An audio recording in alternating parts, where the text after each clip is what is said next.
and all the kids are treating me very nice. It's great. Gee, I can't wait till I go to high school. Don't you say that. Don't you ever say that. Stay here. Stay as long as you can. For the love of God, cherish it. Jennifer, why don't you try reading out loud for a minute, okay? You gotta cherish it. You do.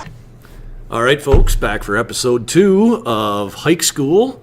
And today we are going to revisit the topic of character a little bit. And we are also going to have a special guest today. Our History Minute will be a feature on today's podcast. And finally, a little study tip at the end. Give you some classical music that would be some good things to listen to. So let's get it going right away here. I got the Honorable Kay Flogues with me once again, and Mr. Winters here. We introduced ourselves last week. Mr. Flogel and I would like to revisit the topic of character a little bit. That was the theme for our first episode. Mr. Flogel. So obviously it's important, your character, it's what everyone thinks. And guys talked about that a little bit last time, but you gotta be aware of how your actions have different consequences on other people. And it's not just negative consequences, but how if you'll do something, it'll turn out positive for someone else. And just always staying open-minded of other people around you and how they may be thinking about what you're doing, you're saying. And to a few tips to just kind of keep this up is you gotta try to just feel good, so I just got a few things on how to feel good, because if you don't feel good, you're probably not thinking too good. So Love it.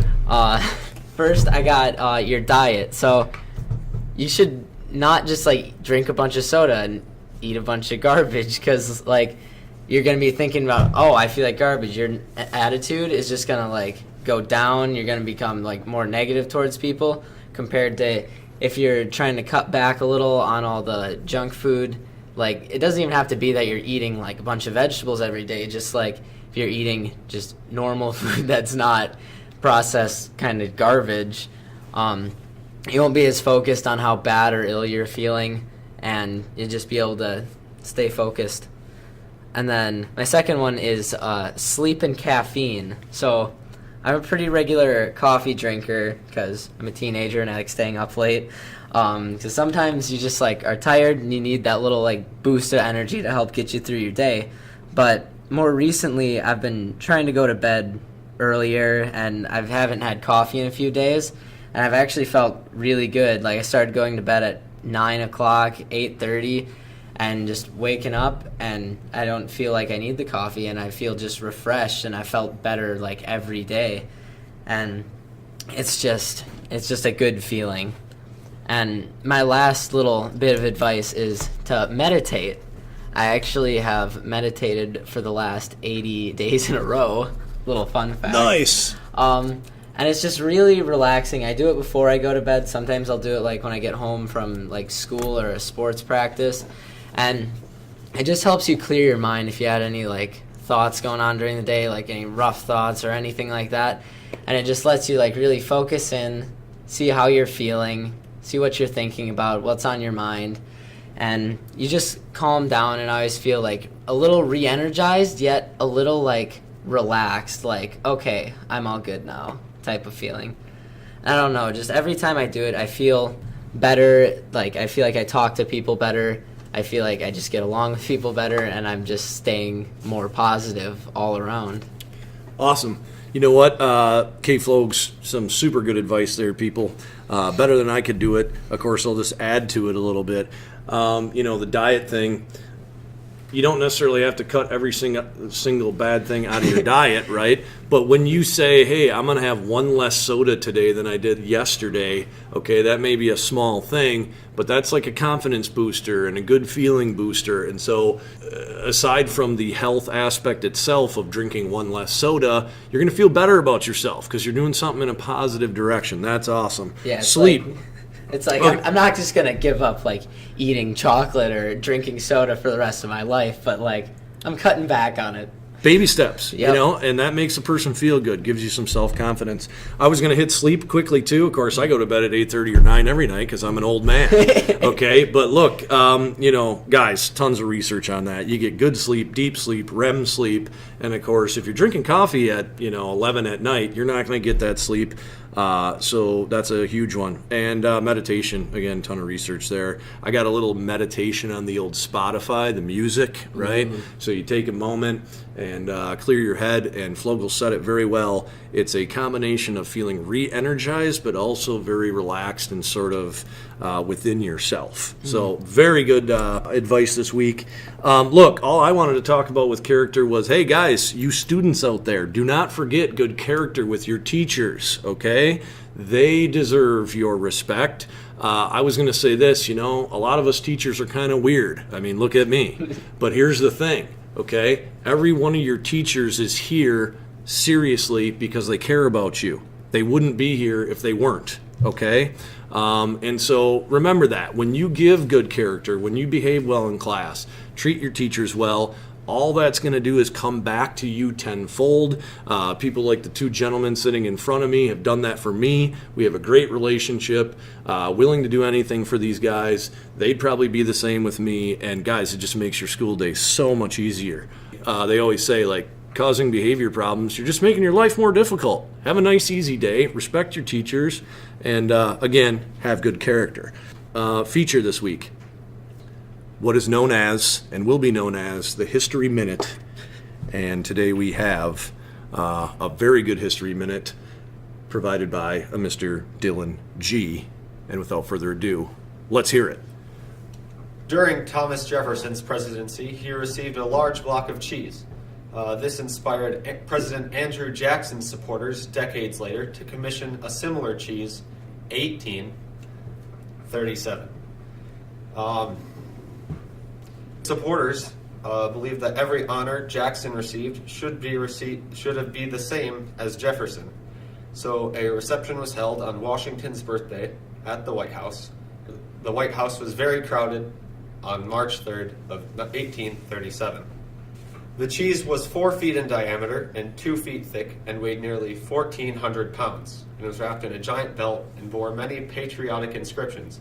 For example, one was, "The Union must be preserved."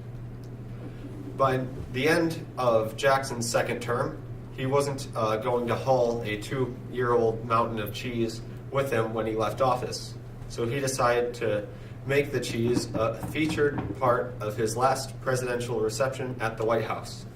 The cheese was moved to the East Room. The public was allowed to eat this cheese as a part of a publicity stunt. 10,000 visitors attacked the Wheel of Cheese. These 10,000 visitors ate the Wheel of Cheese within 2 hours. Washingtonians could allegedly smell this cheese from blocks away. Martin Van Buren, president after Jackson, reported he could smell his cheese throughout his entire presidency, and Jackson gave Buren a large block of cheese as a housewarming gift once he was elected. So cheese in the presidency, I don't really know what the connection is, but I can tell you this, it's awesome, okay? 1,400-pound block of cheese, that's a big piece of cheese, folks. And, smelling it in the distance around Washington. Flogel? When he told me he was coming to talk about a wheel of cheese, I just imagined, like, for some reason, he just really liked cheese and had this big wheel for no good reason. But no, it's this big inscribed thing of cheese. Very American, you know what I mean? And, hey, Wisconsin-ish as well, people. Yes. But as our History Minute dude provided, it could get smelly after a little while. I don't know if it was blue cheese or cheddar cheese or whatever, but you all know that can get kind of stinky. Okay, very awesome on the History Minute. We'll have more of those to come. People, last but not least on today's podcast, Hike School, let's visit the topic of classical music. I initially thought when people told me, hey, you should study using classical music, I thought, no, that's terrible. I hate that music. But here's the thing. Then I started listening to it, and my second thought was this. Yeah, it works when you're studying because it's so boring and so terrible that all you really do is focus on what you're studying because it's way more exciting than what you're listening to. And then slowly it grew on, Mr. Winters, and I really did start to enjoy some classical music. People, it has been proven to work in a lot of different studies. out there, help you study, help you be a better student. So check out some classical music. You know, Mozart, Beethoven, Bach, a guy named Telemann, Telemann. Very good stuff. Check it out. And there's your study tip for the week. I've got another thing for studying.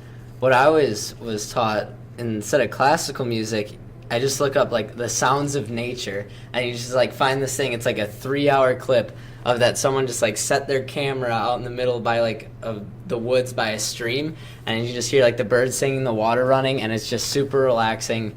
And it's basically the only way I could ever like read a book in peace. Awesome stuff. Yes, guys, whatever works for you, right? So get the music, get the classical music, the sounds of nature, but find that thing that's going to kind of keep you on track and on focus. All right, folks, without further ado, we are going to end the show for this week. Short and sweet, but some good stuff out there. Thanks to my special guest, Mr. Dylan G., and, of course, Kay Flogues, my partner in crime. You guys want to say bye? Yeah, thanks for having me on the air, buds. Yeah, no problem. And so we'll see you next time. You bet, guys. Later. Yeah, thanks for having me on the air, buds. Yeah, no problem. And so we'll see you next time. You bet, guys. Later.